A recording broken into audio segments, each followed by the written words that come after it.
Gracias, muy buenos días a todas y a todos ustedes. Estimado doctor Luis Telles Kuntler, presidente de la Bolsa Mexicana de Valores, muchas gracias por su invitación. Estimado licenciado José Méndez Fabre, presidente de la Asociación Mexicana de Intermediarios Bursátiles, muchas gracias por sus palabras. Estimado doctor Agustín Carstens, gobernador del Banco de México. Señor Craig Donoghue, presidente del Chicago Market Exchange, bienvenido a México. Señor licenciado Jaime Ruiz Sacristán, presidente de la Asociación de Bancos de México. Muy distinguidos consejeros, muy distinguidos expresidentes de la Bolsa Mexicana de Valores, muy apreciables directivos, miembros de las instituciones financieras que hoy nos acompañan, muy estimados colaboradores del Gobierno federal, muy distinguidos invitados especiales, señoras y señores. Me da mucho gusto estar esta mañana con todos ustedes, con representantes, con directivos, con analistas del sector financiero nacional e internacional y poder inaugurar junto con ustedes el Foro del Mercado de Valores 2011. Felicito verdaderamente al Grupo Bolsa Mexicana de Valores, a la Asociación Mexicana de Intermediarios Bursátiles por la organización del evento, porque sé que han traído a México a los más distinguidos académicos y líderes de opinión del sector financiero global. Este espacio de reflexión, este espacio de análisis, como es obvio, adquiere todavía mucho mayor importancia precisamente por el delicado momento que vive la economía internacional. Quienes me han precedido en el uso de la palabra han dado datos verdaderamente interesantes acerca del desempeño de la economía mundial, de la propia vivencia mexicana. Tanto los datos que mencionó el doctor Telles, por ejemplo, haciendo una comparación de dos crisis de deuda diferentes, una la mexicana en 1995, otra ahora la europea.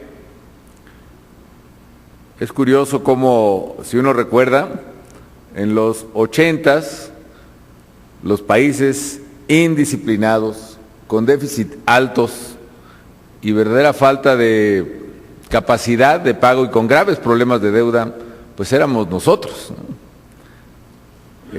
A veces, ahora los déficits impagables hasta cierto punto, los problemas de deuda se están generando precisamente en los mercados más desarrollados, particularmente en el europeo.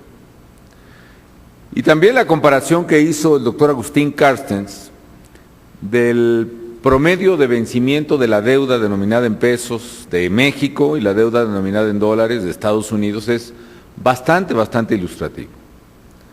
Es claro que las circunstancias no son las mismas y afortunadamente en México diversas administraciones hemos hecho lo que debíamos hacer para mantener en orden la economía y eso nos está dando resultados. Si bien es cierto que los desequilibrios fiscales en Europa y en Estados Unidos siguen teniendo efectos en todos los mercados financieros del mundo en mayor o menor medida. Como ustedes saben, a final de cuentas se resume en que esas economías expandieron su gasto mucho más allá de lo que sus ingresos les permitían, lo que ha ocasionado una incertidumbre sobre la capacidad y la voluntad de pago de las obligaciones financieras de sus gobiernos. Además, adicionado con la dificultad de lograr entendimientos que permitan la urgencia en las soluciones. Aquí la rapidez en la toma de decisiones también es un factor clave cuya falta ha deteriorado aún más la situación internacional. Es evidente también que esto ha generado en nuestro país fluctuaciones bursátiles y cambiarias, en particular en las semanas recientes, lo cual eso pues era lógico que ocurriera. Pero como también se dijo aquí, en la medida en que sigamos cuidando las variables fundamentales de nuestra economía, las variables de coyuntura seguirán teniendo ajustes de coyuntura, pero finalmente corrigiéndose hacia estabilidad de largo plazo mucho más rápidamente. Y desde luego sin minimizar el desafío Es claro que gracias a esa responsabilidad en la conducción de la política fiscal, de la política monetaria, de la política cambiaria, en México tenemos una economía fuerte. Y aunque enfrentamos condiciones internacionalmente difíciles, como todas las economías, pues a final de cuentas el balance es posible. La economía mexicana, miren, la economía mexicana sigue creciendo. Con todo y esto seguimos esperando un crecimiento de más del 4% este año. Tiene una baja inflación, apenas superior al 3%, de hecho estamos ya muy cerca por primera vez de la inflación de los Estados Unidos. Y sigue generando empleos. Simplemente les paso un dato que además es primera noticia. El crecimiento del empleo en el mes de septiembre, que venció el viernes pasado.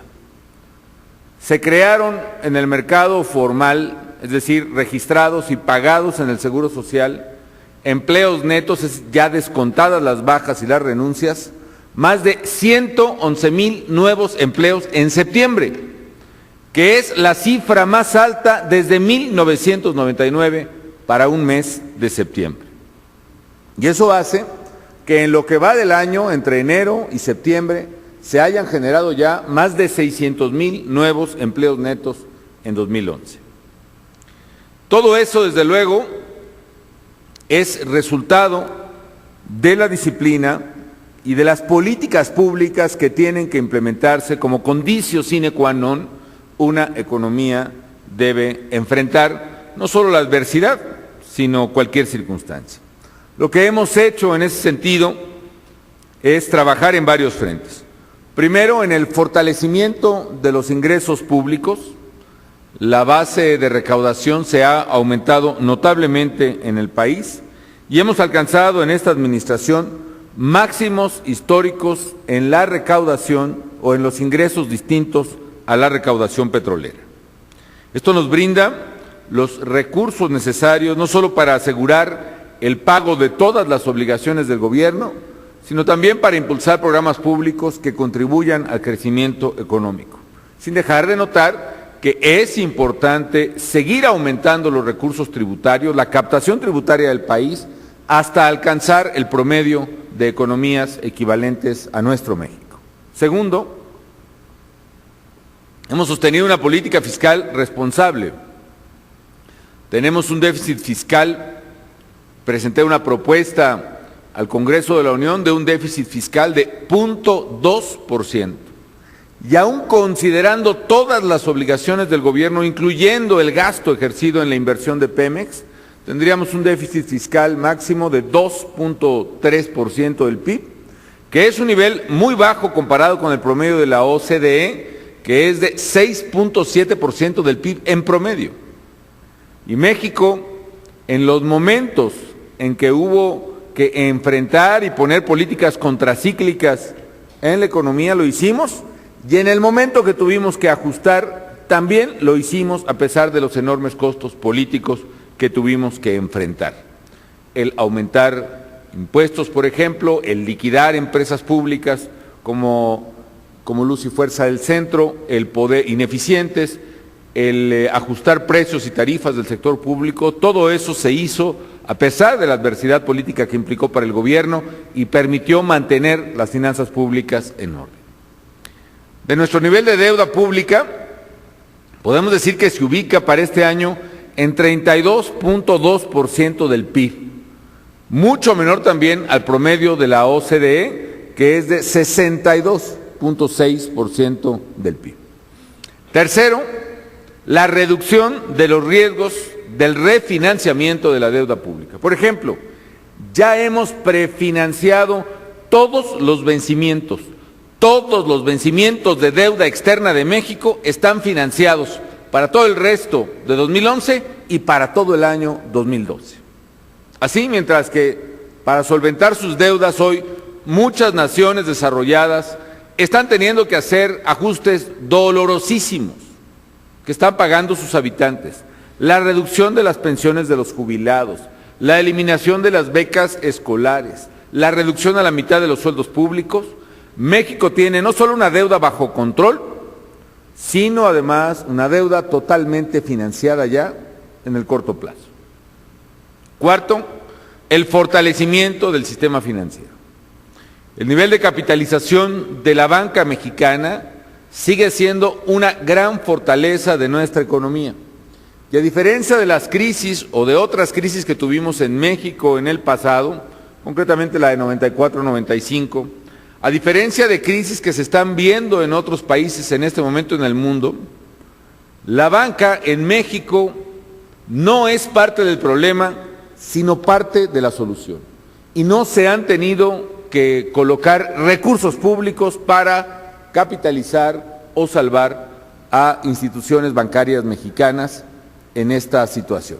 Hoy, el nivel de capitalización de la banca mexicana, es decir, la proporción de activos, la proporción de capital activos es de 17%, lo cual implica precisamente una de las grandes fortalezas de México, porque es más del doble del nivel de capitalización recomendado, que es el 8%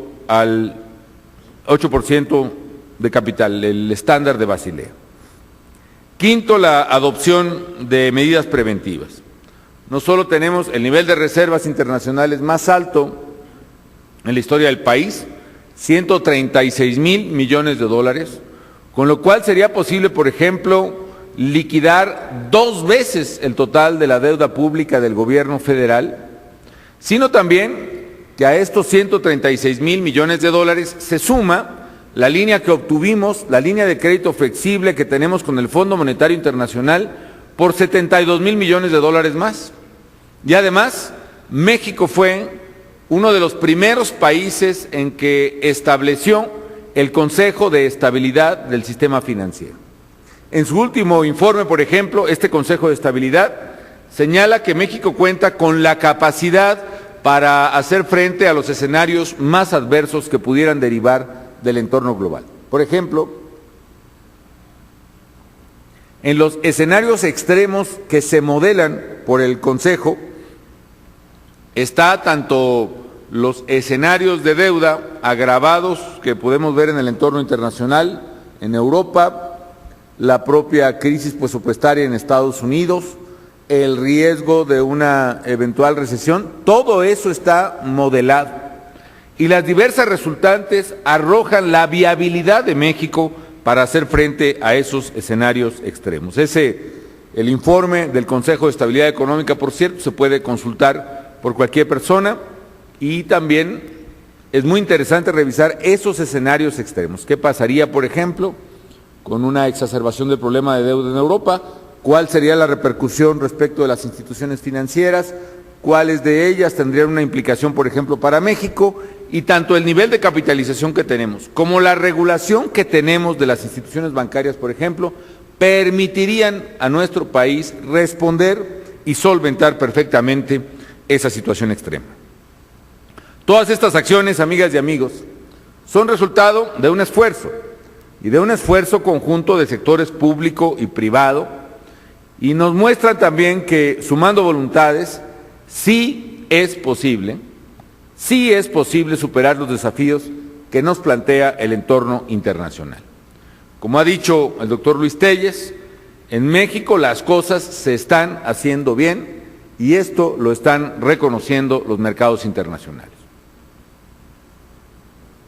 A todo ello habría que agregar que México completó ya su ciclo, faltaría en todo caso algún segmento mucho más reducido, pero ha completado su ciclo de trasladar el viejo sistema solidario de pensiones a un nuevo sistema de cuentas individuales, tanto en el sector público, en el sector privado, como en el sector público. Y en ese sentido, la reforma hecha a la ley del ISSSTE, la reforma hecha al contrato de los trabajadores del Seguro Social por la vía de la negociación, la reforma hecha al sistema de pensiones de la Comisión Federal de Electricidad, la liquidación de Luz y Fuerza, todo ello ha contribuido a despejar el temor que había fundado, por cierto, de las dificultades de financiamiento de las pensiones públicas en el país. Tan solo estas reformas, amigas y amigos, al sistema de pensiones, lo he mencionado, pero hay que insistir en ello, le implicaron al país un ahorro de 30 puntos del Producto Interno Bruto a valor presente neto, con lo cual le dimos una fortaleza aún mayor a las finanzas públicas. Sin duda, amigas y amigos, es muy positivo que estemos preparados para actuar ante cualquier eventualidad, pero también estoy convencido de que debemos ir más allá. Ante la posibilidad de que el mundo entre a una nueva etapa de desaceleración económica, tenemos que seguir actuando de manera coordinada para fortalecer los motores internos de nuestra economía. En el gobierno lo estamos haciendo con diversas acciones. Les voy a compartir algunos ejemplos en los que el papel, por cierto, del mercado de valores tiene la mayor relevancia. Primero, preservar la estabilidad financiera, y para ello, como he dicho, envié al Congreso de la Unión un paquete económico 2012 que tiene como base nuevamente una política fiscal responsable que mantiene en orden la salud y fortaleza de las finanzas públicas. Dos, facilitar el acceso del sector productivo al financiamiento, en particular de la banca de desarrollo, y por ello estamos fortaleciendo los programas de garantías de Nacional Financiera, con los que este año esperamos inducir créditos por 75,000 millones de pesos, y para ello hemos relanzado el programa de garantías bursátiles de Nafinsa. Gracias a esto, al relanzamiento del programa de garantías bursátiles, más empresas van a poder tener acceso al mercado de valores con el respaldo del gobierno federal, y así van a contar con una fuente alternativa de financiamiento a costos muy competitivos. Calculamos que más de 2,600 empresas podrían beneficiarse con este tipo de instrumentos. Y tres, el fortalecimiento de la inversión en infraestructura. Como ustedes saben, hemos elevado el gasto del país en infraestructura de 3% del PIB en promedio en la administración pasada a más del 5% del PIB entre inversión pública y privada, federal y estatal, y ahora estamos estableciendo nuevos instrumentos, poniendo a disposición de las empresas del sector una nueva herramienta financiera: las garantías bursátiles para proyectos de infraestructura. Esto, sumado a la inversión sin precedente que seguimos impulsando en el sector, a los créditos y a las garantías de la banca de desarrollo, nos permitirá ampliar los recursos financieros destinados a la construcción de obras públicas en el país.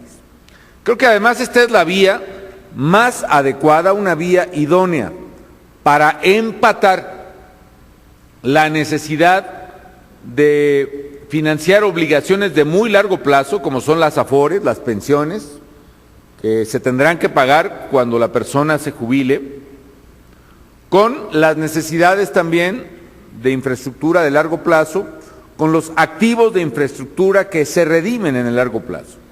El caso concreto, por ejemplo, una carretera que podrá redimir la inversión en el curso de 18, 20, 25 años, justo precisamente para financiar a los trabajadores en sus retiros que se jubilen dentro de 18, 20, 25 años. La propia Bolsa Mexicana de Valores, por ejemplo, recientemente financió, estamos construyendo más o menos una decena de nuevas prisiones de alta seguridad en el país, la mayor inversión que se haya hecho en mucho tiempo en ello, por el sector privado, y algunas empresas ya han colocado exitosamente, por cierto, a través de la Bolsa Mexicana de Valores, las inversiones necesarias para poder financiar tales proyectos de infraestructura. Así que yo quiero invitar a todos los integrantes del sector bursátil a sumarse a estas acciones y a seguir trabajando para que cada vez más empresas, no solo mexicanas, más empresas encuentren en la Bolsa de Valores de México la opción accesible y la opción atractiva que buscan para su inversión. Como se ha señalado aquí, el esfuerzo tanto del gobierno como del sector privado ha permitido crear estos nuevos instrumentos que faciliten la inversión en infraestructura, que facilitan la inversión, por ejemplo, en bienes raíces también, y que hacen accesible el financiamiento bursátil a más y más empresas. Así que hay que perseverar por esta vía, porque en la medida que los mexicanos logremos fortalecer el mercado de valores, también vamos a estar fortaleciendo la economía, que podrá resistir mejor los embates del entorno financiero internacional, pero más que eso, tendremos la capacidad de financiar el crecimiento productivo del país de manera ordenada y conforme a las propias indicaciones del mercado. Y aquí vale la pena, amigas y amigos, hacer una reflexión pues más amplia. Justo en estos momentos, el mundo nos presenta una lección importante que debemos considerar. Mientras que muchas naciones están teniendo que tomar decisiones para salvar a sus economías bajo la terrible presión de la crisis, es decir, están haciendo reformas dolorosas en una circunstancia que los obliga a hacerlo todavía más dolorosas. En México tenemos un contexto de estabilidad que nos permite tomar decisiones con serenidad, hacer cambios estructurales sin hacerlo bajo la condición de presión y sin hacerlo bajo la condición de las penosas circunstancias que lo están haciendo otras economías. Es decir, tenemos las condiciones puestas para hacer esas reformas, las podemos hacer para mejorar y no solo para evitar empeorar, como está ocurriendo en otras partes. Y coincido aquí con lo que ha planteado el licenciado José Méndez Fabre. Necesitamos aprobar reformas económicas pendientes. De hecho, pienso que es el mejor momento para aprobarlo, esos cambios que nos permitan asegurar el crecimiento futuro del país. Y paradójicamente, si no lo hacemos ahora, México va a perder no solo la valiosa oportunidad, sino que en el futuro quizá tendrá que hacerlas en condiciones mucho más difíciles y mucho más apremiantes. Y tercero, la mejor manera de salir de la tormenta es arrancar nuestros propios motores y retirarnos de ahí. Por eso es tan importante hacer las reformas, por eso es tan importante que el Congreso, y yo creo que no hay que generalizar, hay partidos específicos que no quieren las reformas y partidos que sí las quieren, eso es importante entender en política, es vital que haga las reformas ahora, que haga la reforma laboral, que permita generar más empleos, darle oportunidad a las mujeres, darle oportunidad a los jóvenes y también permitir que la competitividad de la planta productiva del país, hoy el crecimiento, esté mucho mejor vinculada al mercado laboral. Por eso es tan importante también que se aprueben las asociaciones público-privadas, un proyecto que presenté hace casi 3 años al Congreso de la Unión, y que si hoy tenemos una infraestructura dinámica, va a permitir que sea mucho más dinámica, que dé un renovado impulso al desarrollo de infraestructura. El mundo no nos va a esperar y por eso todos debemos sumar esfuerzos y sumar voluntades para que el país siga avanzando y siga avanzando por la ruta del crecimiento. Muy estimados amigos, tal vez si alguna lección de las muchas que nos dejó la crisis global de 2008 es la importancia de encontrar equilibrios entre la libertad económica y la regulación que nos permita mercados financieros sanos. En México el mercado bursátil ha alcanzado un crecimiento significativo en la última década y ha sido en gran parte por la estabilidad económica del país y porque hemos ido encontrando una regulación adecuada precisamente a esos mercados, además de la conducción acertada de la propia Bolsa Mexicana. ¿Cuál es nuestro reto? Nuestro reto hoy es fortalecer aún más el mercado de valores. El reto es que cada vez más empresas y cada vez más inversionistas individuales o colectivos puedan acceder a los beneficios de la Bolsa Mexicana de Valores. Y yo estoy seguro que ustedes en este foro habrán de ver y habrán de encontrar esas alternativas y esas propuestas viables para seguir construyendo un mercado bursátil mucho más moderno, mucho más eficiente y mucho más incluyente.